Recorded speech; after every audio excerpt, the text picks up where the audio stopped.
Bonsoir, bienvenue dans ce nouveau numéro de Face à Face. Et si la montagne Pelée ainsi que les Pitons du Nord faisaient partie du patrimoine mondial de l'UNESCO, si enfin cette inscription se faisait dans le marbre? Pour évoquer le sujet, mon invité c'est monsieur David Zobda. Bonsoir. Bonsoir Philippe et bonsoir à tous les téléspectateurs qui nous regardent. Vous êtes conseiller exécutif, vous avez un certain nombre de casquettes, mais celle qui nous intéresse ce soir, c'est particulièrement celle qui touche à l'aménagement, mais surtout au développement durable. Cette inscription, alors je le rappelle, il s'agit de la montagne Pelée, des Pitons du Nord, enfin que nous appelons les Pitons du Carbet, mais il y en a un peu plus.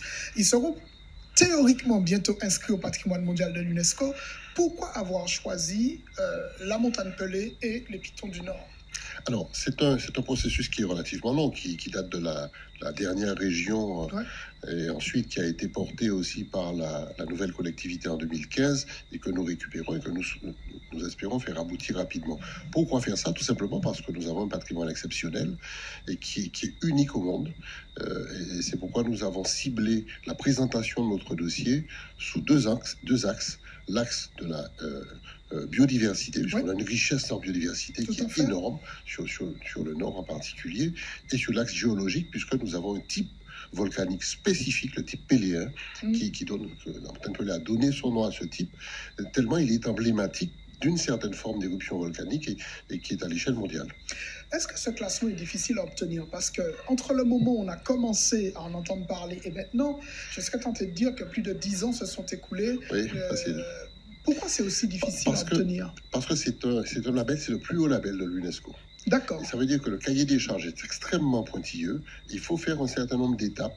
D'abord, il faut présenter la candidature. Et pour présenter la candidature, il faut d'abord que sur l'échelon local, on réponde à tous les critères d'exigence du cahier des charges. Ensuite, que ce dossier soit présenté à la France, puisque c'est la France qui présente les dossiers à l'UNESCO, et que la France enregistre la demande de la Martinique, en concurrence, par exemple, avec les volcans d'Auvergne, avec tous les autres sites français qui souhaitent aussi être classés. Donc, nous aurions pu déjà être éliminés à ce stade. On aurait déjà pu être éliminés, et on a gagné cette première étape-là, cette deuxième étape, puisque la première, c'est de constituer le dossier. Deuxième étape, être sélectionné par la France pour que ce dossier représente la demande de la France officielle à l'UNESCO, et ensuite, être inscrit à l'UNESCO sur le calendrier de l'UNESCO, en tenant compte d'une chose, c'est qu'avant la présentation officielle, il y a une mission d'expertise qui vient et qui fait un rapport, et c'est ce que nous avons connu l'année dernière. Alors, et suite à ce rapport, évidemment... voilà, alors tout devrait se jouer a priori au mois de septembre. C'est ça. Ouais. Oui, mais en septembre. J'ai envie de vous poser une question sans jouer l'oiseau de mauvais augure. Et si ça ne marche pas? Ça peut arriver, il ne faut pas l'exclure. Donc moi, je joue la transparence, ça peut arriver. Vous savez, quand on présente une candidature, on va à une élection de Miss, on va à un match de foot, en finale, on gagne. Ou à une élection politique. Ou à une élection politique, on s'y arrive, exactement. L'image est belle, on peut gagner ou on peut perdre. Ouais. On se donne les moyens de gagner, c'est pourquoi nous allons faire tout ce qu'il faut pour gagner cette élection, parce qu'elle est importante, tout simplement parce qu'elle répond chez nous à une reconnaissance mondiale. On va y venir à cet aspect des retombées. Nous souhaitons absolument gagner cette élection, c'est pourquoi nous mettons tous les atouts de notre côté. Donc on peut là aussi y revenir parce qu'il y a des choses que nous faisons. Alors, vous l'avez dit, si ça ne marche pas, bon, c'est pas la fin du monde. Mais pas du tout, au contraire. Mais avons-nous les chances que ce dossier aboutisse? Oui, nous avons de très bonnes chances pour qu'il aboutisse. La difficulté, nous l'avons connue tout récemment. Il y a les experts de l'UNESCO qui sont venus. C'est une association qui s'appelle UICN et qui est recrutée par l'UNESCO pour aller faire une expertise sur le terrain et vérifier si ce qui est annoncé dans le dossier correspond vraiment à ce qu'il faut. Bon, l'UICN est venu ici, a produit un rapport et avait souhaité que la candidature de la Martinique soit différée pour répondre à un certain nombre de points. D'accord. D'où le fameux épisode qu'on avait connu. Qui leur semblait un peu délicat. Bon, nous avons répondu à tous ces points et nous avons maintenu la candidature de la Martinique. Maintenant, après, c'est comme dans toutes les élections, il faut faire du lobbying, il faut faire du porte-à-porte, il faut aller voir les ambassadeurs qui votent, etc., etc. Alors, on va le voir dans la troisième partie. J'aimerais qu'on aborde sur la deuxième la question des retombées. Alors, ce qui est dit le plus souvent, c'est que c'est des retombées touristiques. Quand on dit des retombées touristiques, ça change vraiment la donne de ne pas avoir ce classement au patrimoine mondial et le moment où on l'obtient, il y a un effet émulateur, il y a un effet multiplicateur. Oui, il y a un effet multiplicateur qui est avéré partout. Ouais. Partout, dans tous les sites qui ont été classés patrimoine mondial de l'UNESCO, il y a un effet multiplicateur qui est considérable. Et il s'agit pour nous de pouvoir... Parce que ça crée de la curiosité, c'est ça? Ça crée de la curiosité, puis il y a toute une série de personnes, c'est comme les golfs, il y a toute une série de personnes qui ne voyagent que pour visiter les sites UNESCO. Donc il y a un marché énorme sur cette affaire, comme il y a des golfeurs qui ne se déplacent que s'il y a un golf à côté de leur hôtel. Oui, bien sûr. Là, pour l'UNESCO, c'est le cas. Il y a beaucoup de gens qui se déplacent pour aller voir un classement UNESCO, notamment l'effet nouveauté. Chaque fois qu'il y a un nouveau classement, eh bien, il y a un pourcentage d'une population mondiale qui vient visiter le site UNESCO. On a connu ça en Dominique, on a connu ça à Sainte-Lucie, dans d'autres îles de la Caraïbe qui ont le classement UNESCO. Ça se vérifie tout le temps. Donc ça, c'est important. Mais ce n'est pas seulement le tourisme de visiteurs. Évidemment, quand ils viennent, ils laissent quelque chose. Il y a une économie qui tourne. Mais autour de ça, il faut développer des savoir-faire, des capacités d'hébergement, des guides touristiques, des guides techniques, géologiques, biologiques, etc. Qui vont pouvoir... Donc il y a toute une série de métiers qui vont se développer et qui vont permettre au Nord d'avoir une attractivité et un développement économique considérable autour de ça. C'est ça l'enjeu. Ça veut dire, alors je vous pose directement la question parce que vous avez en charge aussi l'aménagement. Oui. Ça veut dire qu'il vaut mieux aujourd'hui cibler, je vous pose la question très directement, il vaut mieux aujourd'hui cibler un classement au patrimoine mondial de l'UNESCO plutôt que de faire des aménagements sur l'appelé tel qu'on les avait imaginés par le passé, ou alors c'est compatible. Je pense par exemple à un téléphérique. Est-ce qu'il vaut mieux jouer la carte naturelle, la carte du site tel qu'il est, ou rajouter un parc d'attractions au pied, etc. C'est pas la démarche que vous envisagez? Absolument pas. Je pense qu'il faut garder cette approche UNESCO, tout simplement parce que... C'est celle-là que vous défendez? C'est celle-là que je défends. Tout simplement parce qu'elle est intégratrice. C'est-à-dire qu'elle permet d'avoir un développement à la fois harmonieux, respectueux de l'environnement, et d'utiliser cet environnement et montrer cet environnement avec toute une série de métiers qu'il y a autour. Si on va vers des parcs loisirs, des parcs d'attractions, des téléphériques, etc., on va dénaturer l'espace. Et d'ailleurs, je ne suis pas, là, au moment où je vous parle, je ne suis pas capable de vous dire que l'on pourra faire ces aménagements. D'accord. Oui, dans l'état actuel de la protection, voilà, ils sont plus d'actualité. Dans l'état actuel de la protection des espaces naturels, il n'est pas question d'envisager un développement de ce type. Au contraire, celui de l'UNESCO nous permet d'envisager autre chose en respectant et en valorisant l'environnement. Est-ce que, dans votre esprit, David Zobda, ainsi que de vos collègues de la collectivité territoriale, il y a l'idée, à travers ce classement, de sanctuariser aussi le site? Alors, nous avons la chance en Martinique de ne pas avoir un site très dégradé, comme par exemple, on le voit sur le Mont Blanc, où il y a beaucoup de déchets, etc.